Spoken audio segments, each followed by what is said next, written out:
Today I'll be talking about 10 catfish farming mistakes and practical solution to help farmers avoid losing and to improve their productivity. You're welcome once again to my channel. You're welcome to Catfish Solution Academy. Today we'll be discussing on a very important topic which I tagged top 10 catfish farming management mistakes and definitely the solution. So I'll be shipping in the solution, and I hope you guys have been learning one or two things from these our tutorial videos. We have a lot of tutorial video presently, and we'll be coming up with what we call practical video very soon. So we are working definitely on that. Yeah, before I dive into the topic for today, if you have not subscribed to our YouTube page, uh, uh, try to do that now, and or just follow us on all our social media and do like the Facebook and the like. And make sure that you press on the share button, and definitely go to the bell button, that notification button on YouTube. Press on it. It will tell you when we release new videos on this channel. And make sure that you refer people that really want to go into this great business to them, so that they can conveniently join this program and learn one or two things. So perfect. So today I said we are talking about the top 10 catfish farming management mistakes, and I said I'll be giving some of the solutions inclusive. So the first mistakes any catfish farmer can make, I bet you, that means running the farm, is what they call the overstocking. That means when you overstock your pond. This is a very great mistake. Stocking too many fishes in a limited space reduce growth rate and increase mortality in your fishes. So there's a guideline to this, because I'll just be making this video for today very brief. There's a guideline with this, depending on how much you are stocking. There's a principal guidelines that we have on stocking density that tells you that a kg of fishes can stay in a 1 liter of water. So that's just the principal guideline. That means if you have a cubic meter, that means 1,000 liters of water, you can put like 100 fishes. So that's what it implies. And note, a kg really depends. A kg must be a kg. That means in essential, if your fishes are getting more than 1 kilo, that will not take them. I hope you understand this. So because sometimes some people will want to put 300, and they will say if you kgs, I mean, if you want to raise 300 pieces, that means you need to divide the 300 into 3. That will give you 250 kg. 250 grams, yes. So that means you'll be having 3 fishes to make 1 kilo for those of us who are making melange. That is just the principle. So the solution to that is just to know this in principle. It's just for you to know the stocking density, if you are overstocking or not. You have to adjust based on your pond size and the water quality and the feeding techniques. So another one is that if you are asked to follow a stocking density of 1 cubic meter, that means whenever you put the water into the tank, it must be 1,000 liters. If you want to leave a gap, if the water you normally put is 700 grams, note that it will still affect the fish. So that is why I normally advise you, as if you are starting fresh, I would say, okay, put 700 or 800, 70 or 80 into a cubic meter, so that sometimes you may not be putting the water up, which may conveniently still affect their stocking density, that will not make any mistakes. So another one, the number 2 I'm talking about, is poor water quality management. If you don't understand how to manage your water, neglecting some parameters like pH, oxygen, ammonia, nitrogen, pH, temperature, can lead to stress, and this will definitely cause diseases for your fishes.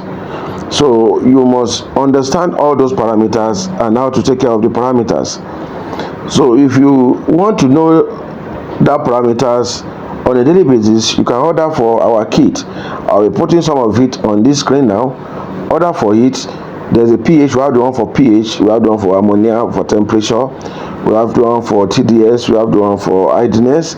So you can get some of these kits in order to test your water, so that you will know that you are still at the right time, at the right track.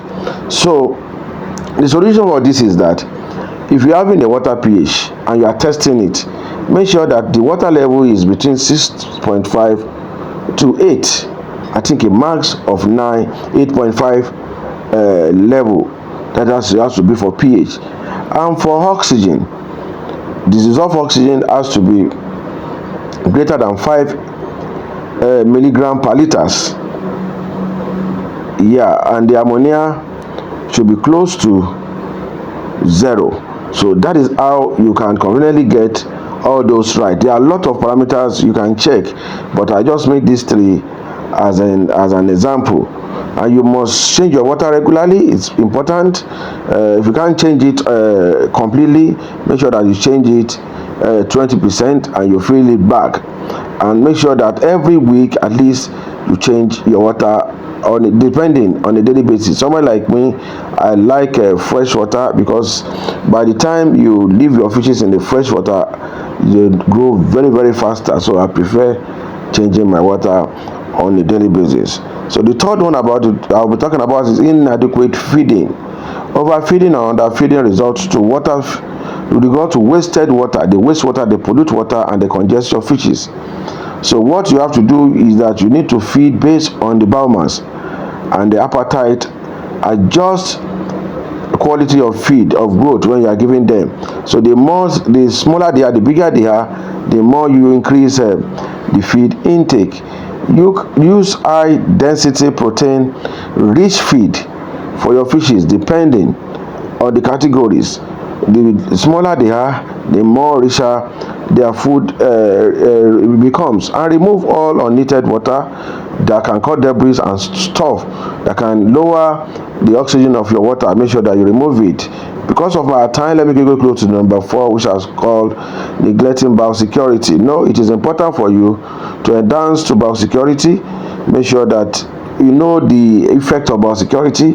Biosecurity will allow diseases into your farm, uncommon diseases like bacterial or fungal infection, which are extremely very, very dangerous, or cancer of skin, all stuff can lead to the fishes. So make sure that you have a biosecurity. Make sure that you quarantine your pond, quarantine new fishes. In case you see any kind of fishes that is sick, make sure that you isolate those fishes immediately and treat. And for those that are coming to your farm, make sure that you reduce them. And for those that are stubborn to come, make sure that you introduce your disinfectant, disinfect them, disinfect them before they enter into your pond. The number 5 is make sure that you have a record keeping. Keep absolutely record, so that you can know the totality of what you have spent and what you are going out. Without a record, it is hard to track performances, growth rate, and profitability in catfish farming. So keep a logbook, or you can use your system to do that. There are a lot of farm management app that you can also use online. So make sure that you Google for that, and that will prompt out and start using them. The another one that we're talking about is improper pond design and construction. Those are the every mistake you can make if you don't avoid all this. Poor drainage of water retention causes flooding. Escapes of fishes and different type of problem can arise from that to your fishes. So make sure that you build your pond with a proper slope, with a proper drainage system, and the inlet and outlet should be checked oftenly. So ensure compacted leak-proof pond walls. Make sure that all your ponds are well. And sometimes by the time you harvest, make sure that you remote, and if you are using a concrete or tarpaulin pond, make sure that you check all the leakages and do the repaired and repair them immediately. The next one I was talking about is delaying or not grading your fish. Delayed, that means if you must, the bigger fish, as we know, almost capitalize, they cannibalize the smaller fishes. So make sure that if you are sorting, or make sure that you sort your fishes regularly, depending on the size of fishes you are stocking. If you are stocking fingerlings, make sure that you sort every week. And if you are sorting until they get to jumbo, right? Yeah. And if you are stocking juvenile, make sure that you stock like 2 times before you leave them to go. So this is important. The next one I'll be talking about is ignore and the behavior. So those are the factors, those are the great mistake. Failure to observe signs and signals or abnormal behavior in your fishes leads to late intervention. So make sure that you check your fishes very well. You must understand symptom on your fishes. The common symptom of the fishes is sluggishness. If you get to your farm and you notice your fishes are sluggish, make sure immediately that you treat them. And you get to your farm and you notice that your fishes are not eating the way they are eating, make sure that there's a problem coming. So make sure that you treat them.